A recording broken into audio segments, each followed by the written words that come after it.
자, 다음 이슈 정치권 소식인데요. 역시 제목으로 확인해 보겠습니다.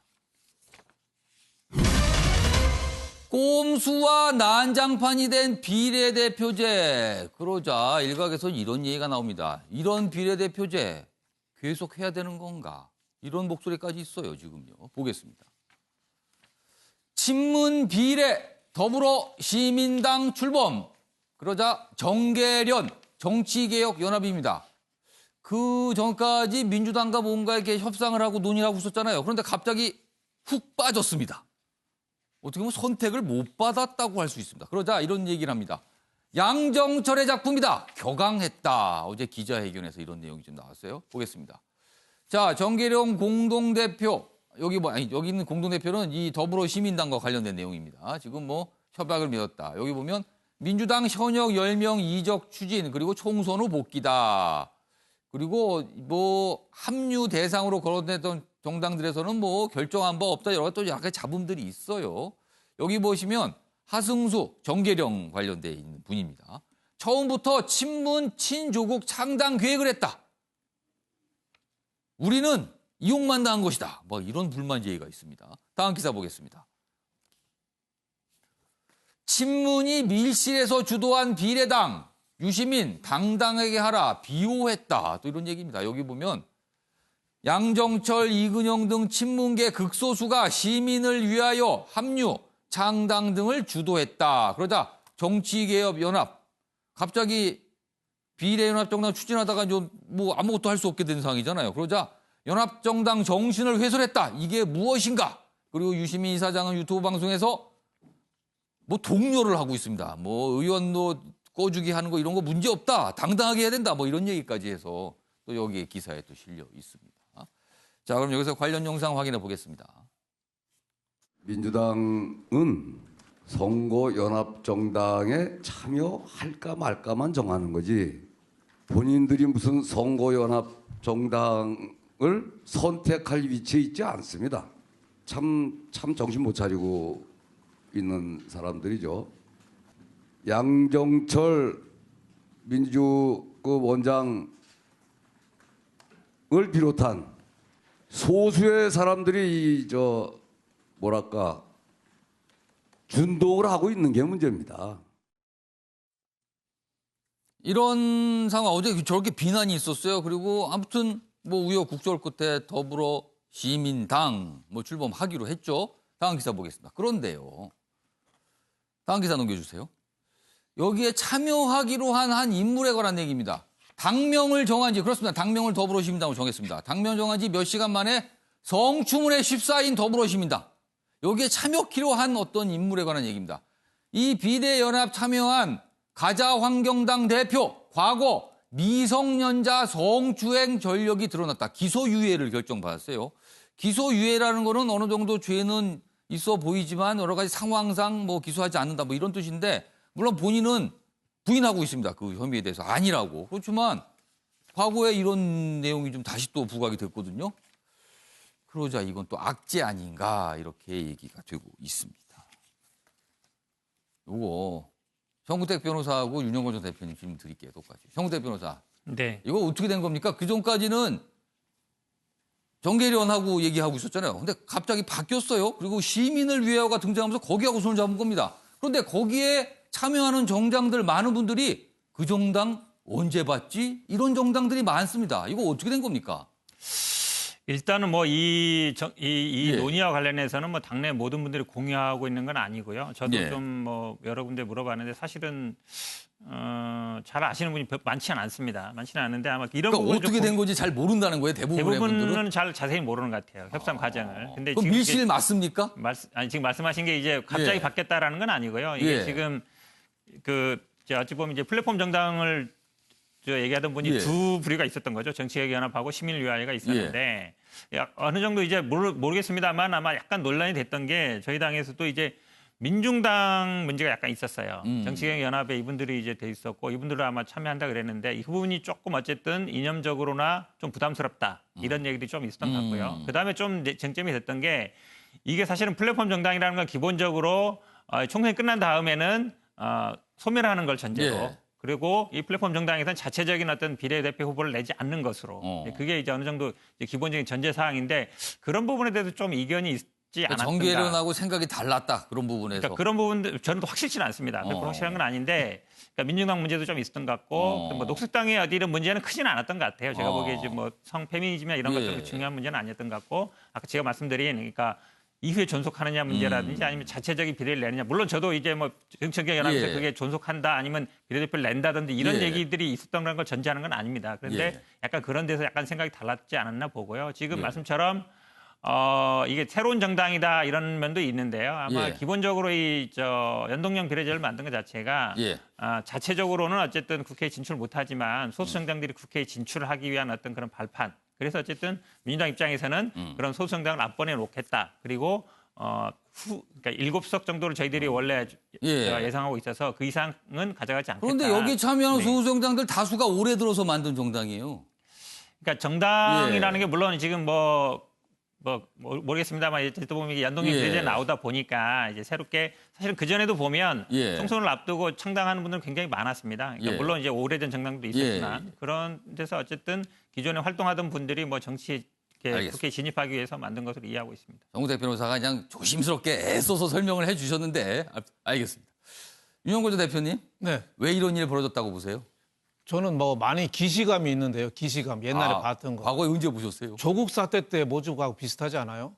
진보 개혁 진영의 이중성. 네. 그렇게 해석을 하십니까? 나는 옳다. 똑같이 하면서 나는 옳다. 네? 선거법 개정 왜 했어요? 선거법 개정 왜 했죠? 그거부터 저는 질문을 해야 된다고 봐요. 네?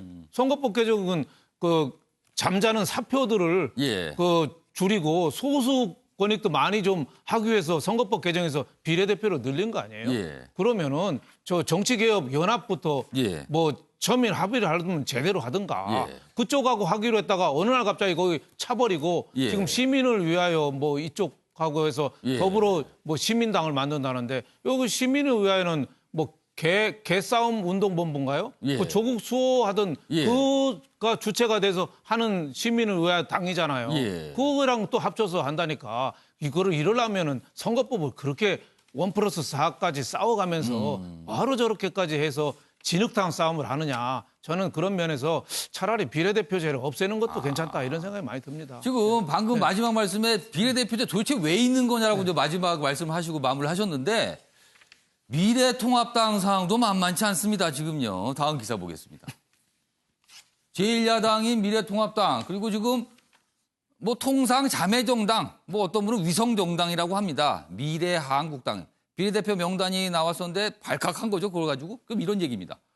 자, 공병호 미래한국당 공천위원장입니다. 비례후보 4명, 5명 정도는 재심할 수 있다. 그러자 황교안 통합당 대표 측 그걸로는 안 돼. 신뢰 깨졌다. 다 바꿔라. 못 받아들인다. 뭐 이런 분위기입니다. 그럼 어떻게 되는 거예요?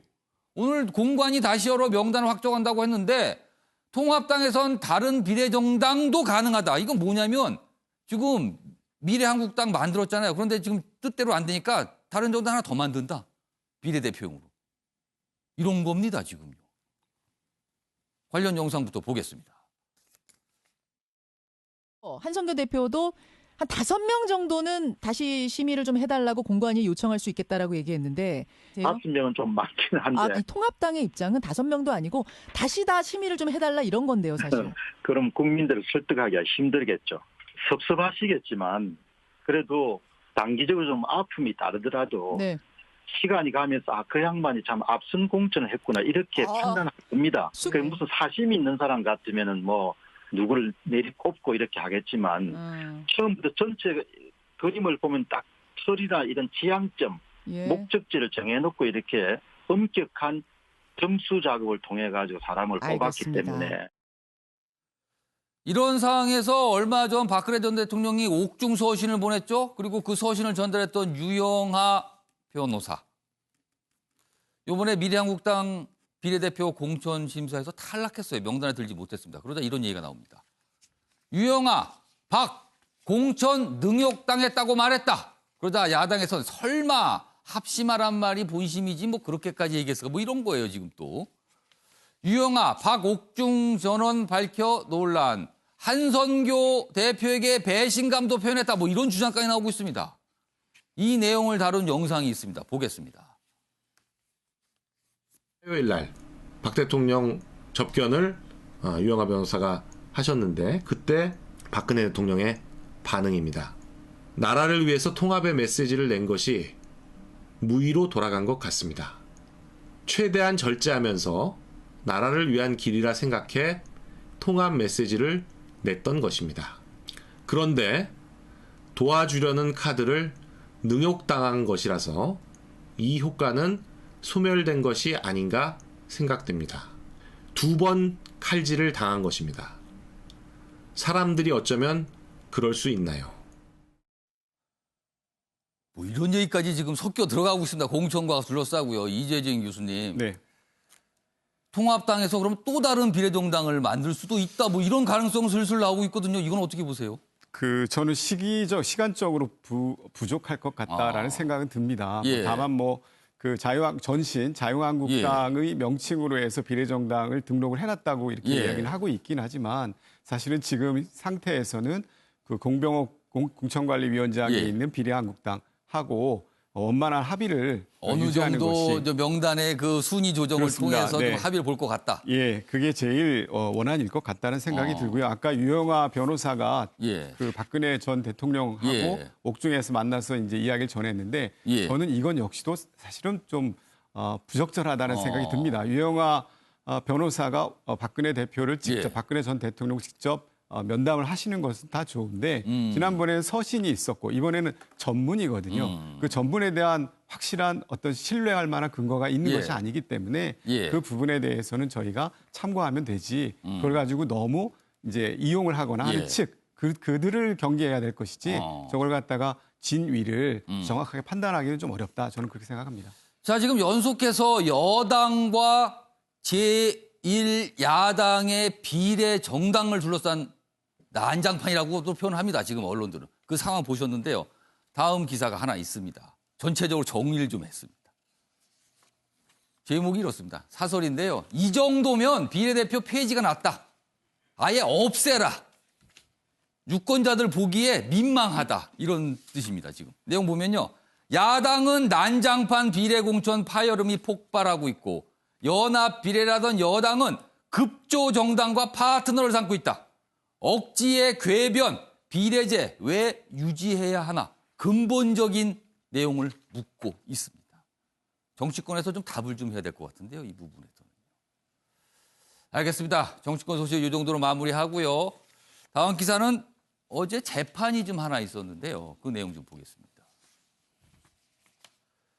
조국 딸 3주 인턴 가운데 이틀 반나절만 출근했다. 나와서도 종일 잠만 잤다고 들었다. 이거 증언인데요. 어제 재판이 있었습니다. 정경심 교수 관련 재판인데요. 조국 전 장관의 딸이 한국과학기술연구원 인턴 과정에 있었다. 그럼 이게 논란이 되잖아요. 이게 증명서가 있는데 그 증명서가 과장된 거다. 뭐 이런 얘기, 여러 가지 의혹이에요. 그 의혹과 관련해서 증인이 나와서 이런 얘기를 합니다. 그럼 이거는 인턴을 한 겁니까? 안 한 겁니까? 다음 기사 하나 더 보겠습니다. 조국 딸 잠깐 있다 간 학생 인턴 종료 땐 말없이 안 나왔다. 자, 여기 키스트 박사의 증언인데요. 뭐 여러 가지 또 얘기했습니다. 검찰은 인턴으로 사흘만 출근했다. 이거는 인턴 증명 자체가 문제가 있다. 뭐 이런 내용들입니다. 지금요. 이재진 교수님, 이거 어떻게 보세요? 조국 딸 조민 씨가 그 이제 의학전문대학원에 진출을 하기 위해서 여러 가지 이제 증명서를 허위로 작성했다라고 하는 혐의로 지금 재판을 받고 있는 것인데요. 그와 관련돼서 그동안은 일종의 수사 측의 이제 일방적인 주장 내지는 우리 조국 측의 이제 일방적인 또 내용들만을 가지고 시민들이 판단을 하고 있었던 건데 사실은 저게 이제 재판 과정에서 구체적으로 증인들이 출두를 해서 이야기를 하고 있는 것이기 때문에 이 부분에 대해서는 상당히 신빙성이 있어 보이고요. 사실은 조국 전 장관이 사회 지도층 인사이고 또 정경심 교수 역시도 사회 지도층 인사이기 때문에 이런 부분들과 관련해서는 굉장히 부적절하게 지금 보이고 있는 것이 국민들의 시각이 아닐까 생각이 듭니다. 정대 변호사는 뭐 하실 말씀 없으세요? 이 재판 어제에서 뭐 이런 증언이 나왔으니까 증언입니다, 일단은. 당연히 불리한 증언이죠. 예. 왜냐하면 이게 그 한국 그 키스트 같은 경우에는 이제 사립이 아니라 국립입니다. 예. 국립 같은 경우에는 이제 공문서가 되겠죠. 예. 그러니까 사문서 같은 경우는 그 내용에 문제 삼지는 않아요. 도장을 찍었냐 안 찍었냐만 중요한데 공문서 같은 경우는 그 내용도 중요합니다. 내용이 사실과 같냐 다르냐도 유무죄의 문제가 되는데 예. 근데 아마 결론적으로는 아마 직접 이 그 인턴 증명서를 발급한 분 예. 그분이 아마 가장 중요한 역할을 할 것 같습니다. 증언 중에서. 왜냐하면 실제로 저런 분들은 이 센터 장애 얘기고 그때 아마 예. 발급한 분은 다른 분으로 알고 있거든요. 예. 정확한 기억인지 모르겠습니다만. 그래서 예. 아마 그 증명서를 발급해준 그분이 아마 가장 중요한 증인이 될 것 같습니다. 수개월 전에 한참 논란이 됐던 내용인데 오랜만에 기사에 등장했습니다. 이제 재판 과정에서 이런 증언이 있기 때문에 오늘 기사로 소개가 되고 있습니다. 마지막 기사가 될 것 같은데요. 우리 경제 상황 그리고 특히 그중에서도 증시와 관련된 내용 좀 보겠습니다. 여기 보시면 요즘에 증시 폭락이 엄청납니다. 셀코리아 넘어 헬코리아. 외국인 이달 들어 순매도 9조 역대 최대다. 미국 증시는 하루 폭등하고 하루 폭락하고 반복하는데 우리는 그냥 계속 내려가고 있어요. 그래서 이 정도면 셀코리아 정도가 아니라 헬코리아다. 너무하다. 막 이런 얘기들이 지금 나오고 있습니다. 그래서 이 외국인의 이탈이 언제 끝날지 모른다. 일각에서는 외국인이 뭐 전체적으로 이 포트폴리오 조정하는 과정에서 한국 주식을 팔고 있다. 뭐 이런 분석도 좀 나오고 있습니다. 다음 기사 보겠습니다. 자, 이런 가운데 폭락장의 주식으로 인생 역정 노리는 2030들이 있습니다. 요즘에 주식 투자에 뛰어드는 젊은이들 많다고 합니다. 개설 신규 계좌 가운데 60%가 젊은 층입니다. 이번 기회라도 잡아야 돈 번다. 우리에게 무슨 희망이 있는가. 뭐 이런 분위기랍니다. 윤영건 전 대표님. 예. 어떻게 해야 되죠? 저는 바람직한 현상이라고 봅니다. 아, 그래요? 지금 위기 때 큰 인물이 나와요. IMF 외환위기 때 미래에셋 같은데 네이버 같은 거 나오고 6.25 때 한진, 삼성제보 나왔거든요. 지금이 그때 이상 지금 경제 위기거든요. 이 위기 때 물론 바닥 밑에 지하실도 있어요. 근데 피터 린치가 이런 말을 했어요. 겨울에 밀짚 모자 사지 않는 사람은 정작 필요한 여름에도 밀짚 모자 없다. 그래서 물론 시세는 예측할 수 없지만 이럴 때 절대 망하지 않는 기업, 배당 주는 기업을 분할 매수하다. 그것도 불안하면 지수 같은 것도 사는 것도 괜찮다. 이런 생각이 듭니다. 새롭게 해석을 좀 해주셨어요. 지금 여러 가지에 대해서. 알겠습니다. 아침에 매일 경제 오늘 여기까지입니다. 시청해주신 여러분 고맙습니다.